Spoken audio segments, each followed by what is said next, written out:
في واحد قدر يخترق دولة كاملة يعيش وسط كبار قادتها، يدخل بيوتهم، يعرف أسرارهم ويبعت المعلومات كأنه قاعد في مكتب مخابرات بلده. دي حكاية حصلت بالفعل، حكاية جاسوس اسمه الحقيقي إيلي كوهين، واللي السوريين افتكروا له سنين إنه واحد من رجالتهم الكبار، لكن الحقيقة إنه كان عين وأذان إسرائيل جوه دمشق نفسها، في واحدة من أخطر وأغرب قصص الجاسوسية في التاريخ. اتولد إيلي كوهين سنة 24 في مدينة الإسكندرية في مصر. 57 هاجر هو وعيلته لإسرائيل، وهناك بسبب إجادته للغة العربية واللهجة المصرية والسورية، وكانت الفترة دي فترة اتحاد مصر وسوريا، اتلقط بسرعة من الموساد بسبب إجادته للهجة المصرية والسورية. الموساد قرر يصنع له شخصية وهمية، شخصية كامل أمين ثابت، الهوية رجل أعمال سوري راجع من الأرجنتين. بدأوا يجهزوا له قصة محبوكة، أوراق رسمية، علاقات، فلوس متاحة، تاريخ اجتماعي مزيف. قعد فترة في الأرجنتين فعلا عشان يبني الشخصية دي، وهناك اتعرف على جالية سورية لبنانية وبدأ يبقى جزء منهم. بذكاء شديد قدر يدخل جوه المجتمع السوري اللي عايش في الأرجنتين. لما رجع دمشق سنة 61 كان كامل أمين ثابت شخصية جاهزة للتصدير. في سوريا فتح بيته وعمل حفلات فخمة يدعو فيها ضباط كبار ووزراء وحتى ناس من الحزب الحاكم. بفلوس كتيرة وكرم زايد كسب ثقة الكل. كان بيلعب دور رجل الأعمال الوطني اللي عايز يخدم بلد سوريا. مع الوقت بقى كبار المسؤولين نفسهم اللي بيزوروه في بيته. تخيل وزير الدفاع السوري نفسه كان بيقعد عنده على السفرة، كل معلومة يسمعها كان بيبعتها مشافهة أو براديو سري لإسرائيل.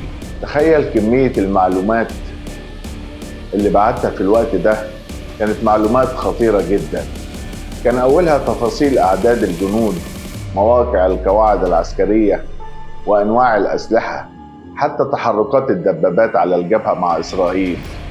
من ضمن الحاجات إن السوريين كانوا مخططين يحولوا مجرى نهر الأردن عشان يمنعوا إسرائيل من الاستفادة منه.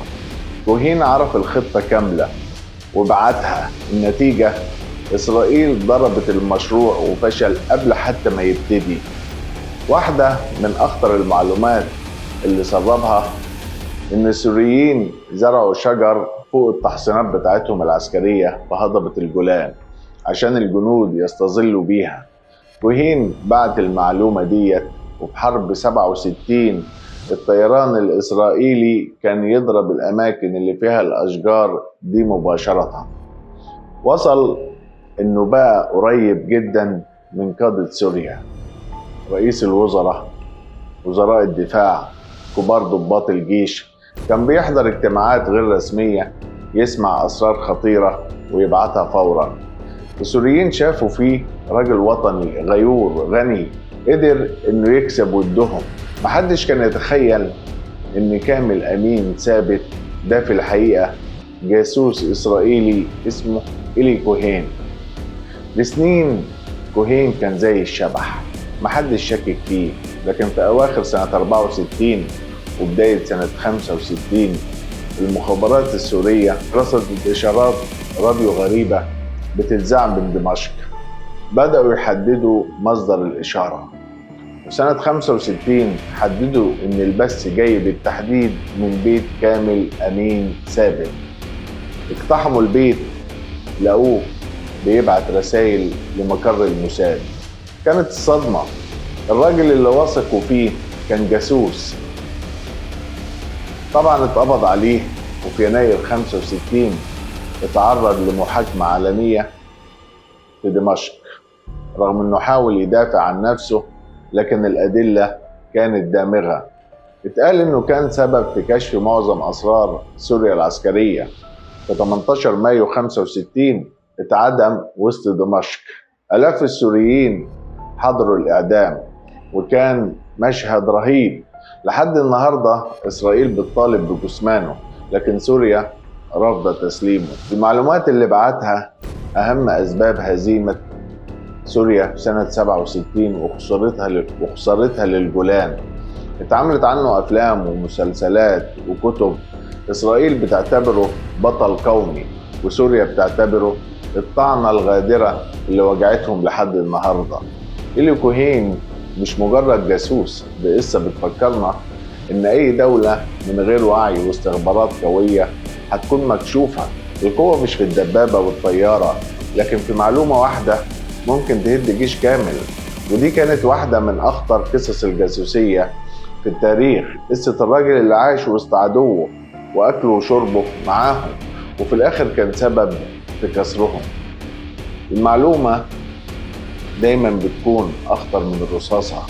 اللي هزم سوريا مش جيش قوي، لكن جملة اتقالت في حفلة، كلمة في قعدة، خريطة اتشافت بالصدفة ووصلت للعدو. ما تستهونش أبدا بالكلام اللي بيخرج منك، ممكن يدمرك. الثقة العامية دايما بتوقع الأمم. السوريين كانوا شايفينه وطني كريم، راجل محترم، بس ما سألوش ايه مصلحته.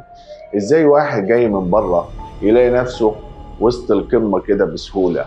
الرسالة لازم يكون في وعي، مش أي حد يدخل حياتك تديله أسرارك، واليقظة مش رفاهية. القصة بتثبت إن الغفلة بتكلف كتير. الغفلة دي ضيعت الجولان لحد النهاردة.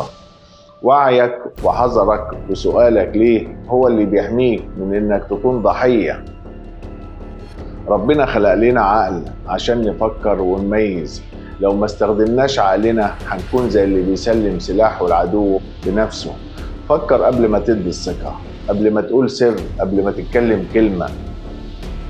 قصة إلي كوهين مش مجرد جاسوس اتعدم في دمشق، دي رسالة لنا كلنا.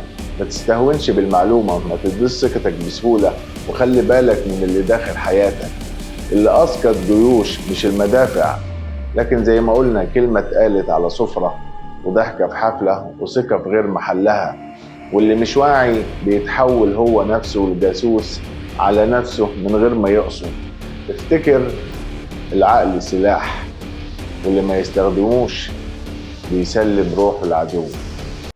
عشان ما اطولش عليكم، كان معاكم عبد السلام محمد من قناة شوية عقل، وسلام مؤقت للحلقة الجاية.